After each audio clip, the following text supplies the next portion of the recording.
दौलतरावांच्या निधनाला आज 25 वर्ष पूर्ण झाली होती। त्या निमित्ताने त्यांच्या दोन्ही मुलांनी 25व्या पुण्यस्मरणाचा मोठा कार्यक्रम आयोजित केला होता। कार्यक्रमाला सर्व नातेवाईक उपस्थित होते। सर्व कार्यक्रम व्यवस्थित पार पडला। दौलतरावांच्या पत्नी सावित्रीबाई त्यांच्या निधनानंतर खचूनच गेल्या होत्या। त्या अगदी 50 वर्षांच्या असतील तेव्हा त्यांचे निधन झाले होते। दौलतराव एका चांगल्या कंपनीत कामाला होते, त्यामुळे त्यांच्या निधनानंतर सावित्रीबाईंना काही रक्कम मिळाली होती। त्यातूनच त्यांनी त्यांच्यासाठी एक घर बांधले होते। त्यांचा मोठा मुलगा सूरज एका बँकेत मॅनेजर होता, तर लहान मुलगा मयूर एका खाजगी कंपनीत कामाला होता। दोघांच्याही बायका शिकलेल्या होत्या, परंतु मुलं लहान असल्यामुळे दोघीही घरीच होत्या। एक दिवस सासू सुनांमध्ये काही कारणावरून खूप मोठी भांडणं झाली। तेव्हापासून सावित्रीबाई त्यांच्या घरासमोर असलेल्या एका पत्र्याच्या खोलीत एकट्याच राहत होत्या। त्यांच्या एकाही मुलाने त्यांना त्यांच्यासोबत राहण्याचा आग्रह केला नाही। 6 महिन्यानंतर एक दिवस त्यांची मोठी सून अनुजा त्यांच्या खोलीची साफसफाई करायला त्यांच्या खोलीत गेली होती। तेव्हा तिला सावित्रीबाईंच्या खोलीत एक पत्र्याची मोठी पेटी दिसली। अनुजा पेटी खोलून पाहणार तेवढ्यात सावित्रीबाई तिला म्हणाल्या, माझ्या पेटीला अजिबात हात लावू नकोस। तुला जी काही साफसफाई करायची आहे ती तू कर आणि इथून निघून जा। तेव्हापासून अनुजाच्या मनात त्या पेटीविषयी उत्सुकता निर्माण झाली होती। नक्की त्या पेटीत काय असेल हे तिला जाणून घ्यायचं होतं। त्यामुळे एक दिवस तिने तिची बारकी जाव प्रियाला त्या पेटीविषयी सांगितलं। तेव्हापासून प्रियाच्याही मनात त्या पेटीबद्दल उत्सुकता निर्माण झाली होती। असंच एक आठवड्यानंतर प्रिया साफसफाईच्या निमित्ताने सावित्रीबाईंच्या खोलीत गेली, तेव्हा सावित्रीबाई त्यांच्या खोलीत नव्हत्या। ह्याच संधीचा फायदा घेऊन प्रिया ती पेटी खोलून पाहण्याचा प्रयत्न करते, परंतु त्या पेटीला एक मोठे कुलूप असल्यामुळे तिचा हा प्रयत्न अयशस्वी झाला। एवढं मोठं कुलूप पाहून आता दोघींच्याही मनात उत्सुकता निर्माण झाली होती। त्यांना कुठल्याही परिस्थितीत ती पेटी खोलून पाहायची होती। त्या नेहमी त्यांचे काम आवरले की त्या पेटीविषयी कुजबुजत असायच्या। त्यांना नेहमी वाटायचं त्या पेटीत काही सोन्याचे दागिने आणि पैसे असतील। त्यांना त्या पेटीविषयी माहिती झाल्यापासून त्या दोघीही सावित्रीबाईंची खूप काळजी घेऊ लागल्या। त्यांच्यासाठी दोन्ही वेळेचा स्वयंपाक तयार करू लागल्या। प्रिया तर त्यांना त्यांचा हात धरून त्यांच्यासोबत राहण्याचा खूप आग्रह करू लागली होती, परंतु सावित्रीबाईंनी तिच्यासोबत राहायला स्पष्टपणे नकार दिला। त्या म्हणाल्या, आता मी मरेल तर ह्याच खोलीत, परंतु तुमच्या कोणासोबतही राहायला येणार नाही। अनुजा आणि प्रिया आता त्यांची खूप सेवा करत होत्या। आपल्या बायकांमधील एवढा मोठा बदल पाहून दोघा भावांना त्यांचं खूप आश्चर्य वाटत होतं, कारण ह्याच दोघींनी सावित्रीबाईंना एकेकाळी घराबाहेर काढलं होतं आणि आता त्याच त्यांना पुन्हा एकदा घरी घेऊन येत आहेत। एवढा मोठा बदल पाहून त्यांनी दोघांनीही आपापल्या बायकांना विचारलं, तुमच्या दोघींमध्ये एवढा बदल कस काय झाला आहे? तेव्हा त्या म्हणाल्या, सासूबाईंच्या रूम मध्ये एक खूप मोठी पत्र्याची पेटी आहे। ती पेटी खूप जड आहे। आम्ही खूप वेळा तिला उघडण्याचा प्रयत्न केला, पण सासूबाईंनी आम्हाला ती कधीच खोलून दिली नाही। त्यांनी तर आम्हाला आजपर्यंत तिला हातही लावून दिला नाही। आम्हाला असं वाटतं त्यात काही सोन्याचे दागिने आणि पैसे असतील, ज्यामुळे त्या पेटीला इतक्या जपत आहेत। आपल्या बायकांच्या तोंडून हे ऐकून आता दोघेही भावांच्या मनात त्या पेटीविषयी उत्सुकता निर्माण झाली होती। सावित्रीबाईंची दोन्ही मुलं त्यांची खूप सेवा करू लागली होती। त्यांना हवे असलेल्या सर्व वस्तू वेळोवेळी आणून देत होती। त्यांना कसलीच कमतरता भासणार नाही याची ते काळजी घेत होते। आता सर्वजण त्यांना परत त्यांच्यासोबत राहायला घेऊन जाण्याचा खूप आटोकाट प्रयत्न करत होते। सावित्रीबाई त्यांच्या निर्णयावर ठाम होत्या। असेच दिवस निघून जात होते। सावित्रीबाईंना आपल्या मुलांपासून वेगळं राहून 15 वर्ष झाली होती। या 15 वर्षात त्यांनी एकदाही त्यांच्या सुनांना त्या पेटीला हात लावून दिला नव्हता। त्या नेहमीच डोळ्यात तेल घालून त्या पेटीचं रक्षण करत होत्या। त्या त्यांच्या अगदी म्हातारपणाच्या शेवटच्या टप्प्यात होत्या। एवढे 15 वर्ष त्यांची मुलं आणि सुनांनी फक्त त्या पेटीसाठी सावित्रीबाईंची सेवा केली होती। त्यांनी त्यांची काळजी घेतली होती। त्यांना हवं नको त्या सगळ्या वस्तू पुरवल्या होत्या।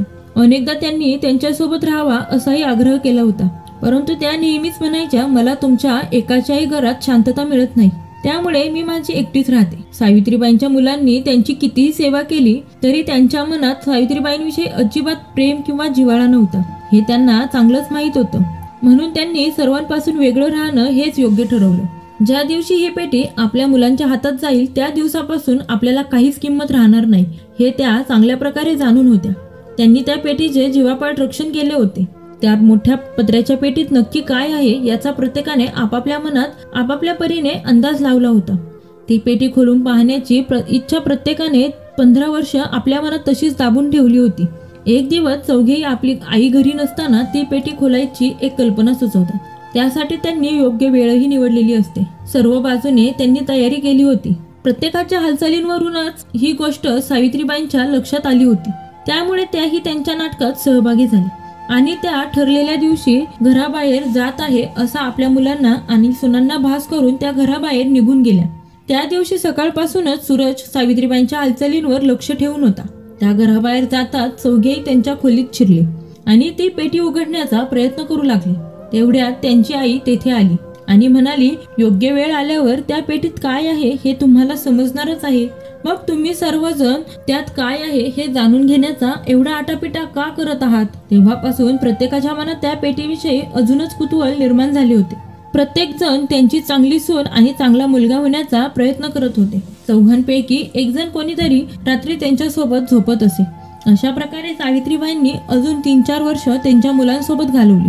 एक दिवस अचानक सावित्रीबाईंची तब्येत खूप बिघडली. याआधी अनेकदा त्यांची तब्येत बिघडली की त्यांची मुलं काही बोलण्याआधीच त्यांना दवाखान्यात घेऊन जात असत. परंतु यावेळी त्यांची प्रकृती जास्तच खालावल्यामुळे डॉक्टरांनी त्यांना ICU मध्ये ठेवण्याचा सल्ला दिला. तेव्हा सावित्रीबाई म्हणाल्या, आता मला ICU मध्ये ठेवून काय फायदा आहे? माझं आता वय झालं आहे. हे शरीर तरी किती दिवस साथ देणार? आपल्या आईच्या तोंडून असं बोलणं ऐकून दोन्ही भाऊ खूप उदास झाले होते. परंतु त्यांच्या दोघांच्याही बायकांच्या डोळ्यातील चमक स्पष्टपणे दिसत होती. सूरज डॉक्टरांना घराबाहेर सोडवण्यासाठी गेला तेव्हाच अनुजा आणि प्रिया सावित्रीबाईंच्या खोलीतून बाहेर आल्या. त्या खोलीबाहेरच त्या पेटीविषयी कुजबूज करू लागल्या. त्यांची सर्व कुजबूज सावित्रीबाईंना स्पष्टपणे ऐकू येत होती.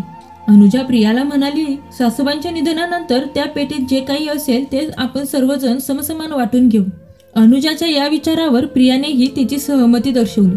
अजून 2-3 दिवस असेच गेले. सावित्रीबाईंची तब्येत अजूनच खालावली. त्यांनी आता अंथरूण धरलं होतं.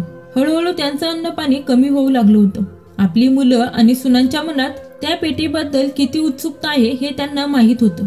म्हणूनच एक दिवस त्यांनी त्या पेटीबद्दल सर्वांना सांगायचा निर्णय घेतला. दुपारचे 3 वाजले होते.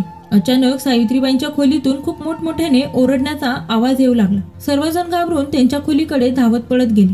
आपल्या आईला असा आरडाओरडा करताना पाहून सूरज म्हणाला, आई तू पहिली दवाखान्यात जा. तुला दवाखान्यात गेल्यावरच बरं वाटेल. सावित्रीबाई म्हणाल्या, गेली 15 ते 20 वर्ष तुम्ही सर्वांनी ज्या गोष्टीसाठी माझी इतकी सेवा केली आहे, आता तुम्हाला त्याबद्दल सांगण्याची वेळ आली आहे असं मला वाटतं. त्यावर मयूर म्हणाला, म्हणजे तुला काय म्हणायचं आहे आई? सावित्रीबाई म्हणाल्या, अरे माझ्या या पेटीमध्ये जे काही आहे ते मिळवण्यासाठीच तुम्ही चौघांनी माझी एवढी सेवा केली. त्यासाठीच तुम्ही सर्वांनी मला एवढा जीव लावला. तर आता त्या पेटीतील सर्व वस्तूंची तुमच्या दोघांमध्ये वाटणी करण्याची वेळ आली आहे. हे ऐकताच अनुजाला आणि प्रियाला खूप आनंद झाला. त्या दोघी एकदम आनंदाने भारावून गेल्या होत्या. कारण इतक्या वर्षांच्या मेहनतीचं फळ त्यांना आज मिळणार होतं. प्रत्येकाने आपापल्या मनात त्या पेटीत असणाऱ्या सोने आणि पैशांविषयी काल्पनिक पूल बांधले होते. तेवढ्यात सावित्रीबाईंनी त्यांच्या डोक्याखाली असलेल्या उशीचा कव्हर खोलून त्यातून एक चावी काढली. सूरजने मयूरच्या मदतीने ती पेटी खाली घेतली आणि आपल्या आईच्या हातून चावी घेऊन पेटी उघडली. पेटी उघडत असताना अनुजाच्या आणि प्रियाच्या हृदयाची धडधड वाढत होती. नक्की काय असेल ह्या पेटीत, ह्या विचारानेच त्या दोघी भारावल्या होत्या. आज इतक्या वर्षांची प्रतीक्षा संपली होती. सगळ्यांच्या नजरा मोठ्या आश्चर्याने त्या पेटीकडे लागल्या होत्या. सूरजने पेटी उघडताच सर्वांनी पाहिले त्या पेटीत अजून 2 लहान लहान पेट्या आहेत. त्यातील एका पेटीवर सूरज असे नाव लिहिले होते तर दुसऱ्या पेटीवर मयूर नाव लिहिले होते. सावित्रीबाई म्हणाल्या, प्रत्येकाने आपापल्या नावाची पेटी खोलून पहा. दोघांनी आपापली पेटी खोलून पाहिली तर त्यात काही जुनी कपडे आणि एक मोठा दगड ठेवलेला होता. दोघांच्याही हातात जुनी कपडे आणि एक दगड होता. हे पाहून चौघांच्याही रागाचा पारा चढला होता. प्रत्येकाच्या मनातल्या आनंदाचे रूपांतर आता रागात झालं होतं. अनुजा रागात म्हणाली, काय हो सासूबाई, तुम्ही ही जुनी कपडे आणि हे दगड ह्या पेटीत सुरक्षित ठेवून त्याचं राखण करत होतात. त्या पेटीला हात लावू नको असं म्हणून तुम्ही आम्हाला फसवत होत्या. तुम्ही असं राखण करत होत्या जणू काही त्यात खूप सारे दागिने ठेवले आहेत, खूप सारे पैसे आहेत. तुमच्या पोटच्या मुलांची अशी फसवणूक करताना तुम्हाला थोडी पण लाज वाटली नाही का? तेव्हा सावित्रीबाई म्हणाल्या, अगं सुनबाई, मी तुम्हाला कधी फसवलं?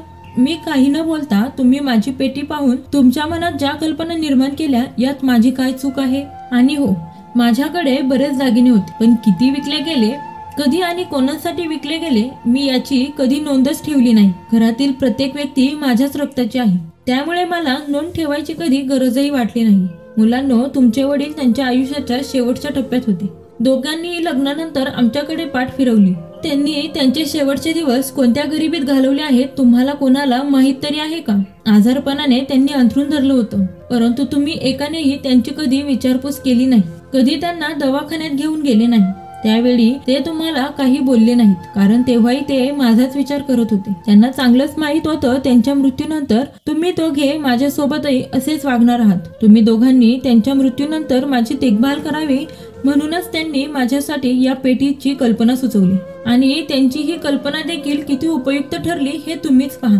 तुम्हा सर्वांना मूर्ख बनवण्याचा किंवा तुमच्याकडून माझी सेवा करून घेण्याचा दौलतरावांचा किंवा माझा अजिबात हेतू नव्हता। आम्ही आमच्या आयुष्याची कमीत कमी 26 वर्ष सोबत घालवली होती। आम्ही प्रत्येक सुखदुःखात एकमेकांचे सोबती होतो। त्यांच्या मृत्यूनंतर त्यांच्यासारखेच माझे हाल होऊ नयेत अशी त्यांची इच्छा होती। मुलांनो, मी तर तुम्हाला 9 महिने माझ्या उदरात ठेवले, त्यानंतर तुम्हाला लहानाचं मोठं केलं, आमच्या दोघांच्या सर्व इच्छा बाजूला ठेवून तुमची प्रत्येक इच्छा पूर्ण केली। त्यामुळेच कदाचित माझ्या शेवटच्या काळात माझा एकतरी मुलगा माझ्यासोबत असावा अशी माझी इच्छा होती। कदाचित आता मी जास्त दिवस तुमची सोबती नसेल, म्हणून मी तुम्हाला हे सत्य सांगून तुमच्या मनातील सर्व गैरसमज दूर केले आहेत। मयूर लहानपणापासूनच आपल्या आईच्या थोडा जास्त जवळ असल्यामुळे हे सर्व ऐकून त्याला त्याच्या आई वडिलांविषयी दुःख वाटू लागलं, परंतु सूरज आणि त्याच्या दोन्ही सुनांना सावित्रीबाईंविषयी कसलीच दया येत नव्हती। ते तिघेही रागात त्यांच्या खोलीतून बाहेर निघून गेले। त्यांच्या पाठीमागे मयूरही आला। सुमारे तासभर सर्वजण आईच्या खोलीबाहेर बडबडत होते। सर्वजण एकमेकांवर राग काढत होते। आपल्या आईला दवाखान्यात न्यायचे की नाही यावर सर्वांचे मतभेद होत होते। जर तिला दवाखान्यात नेलं तर तिच्या दवाखान्याचा खर्च कोण पाहणार यावरही सर्वजण चर्चा करत होते। शेवटी कोणीही खर्च करायला तयार नव्हतं। आत खोलीत बसून सावित्रीबाई आपल्या मुलांच्या सर्व गप्पा ऐकत होत्या। आपल्या मुलांचं सर्व बोलणं ऐकून त्यांना दौलतरावांची आठवण आली। त्यांच्या आठवणीने अलगद सावित्रीबाईंच्या डोळ्यात अश्रू तरळले। आपल्या थरथरत्या हाताने डोळ्यांतील अश्रू पुसत चेहऱ्यावर एक स्मितहास्य आणत त्यांनी तिथेच त्यांचा देह त्यागला। मित्रांनो, तुम्हाला आमची आजची ही कथा कशी वाटली हे कमेंट बॉक्समध्ये नक्की सांगा। तुम्हाला व्हिडिओ आवडला असेल तर व्हिडिओला लाईक करा, शेअर करा आणि अजून अशाच नवनवीन कथांसाठी जीवनयात्रा या यूट्यूब चॅनलला सबस्क्राईब करायला विसरू नका। तुम्ही सर्वांनी वेळात वेळ काढून आमची ही संपूर्ण कथा ऐकली त्याबद्दल तुम्हा सर्वांचे मनापासून आभार। धन्यवाद।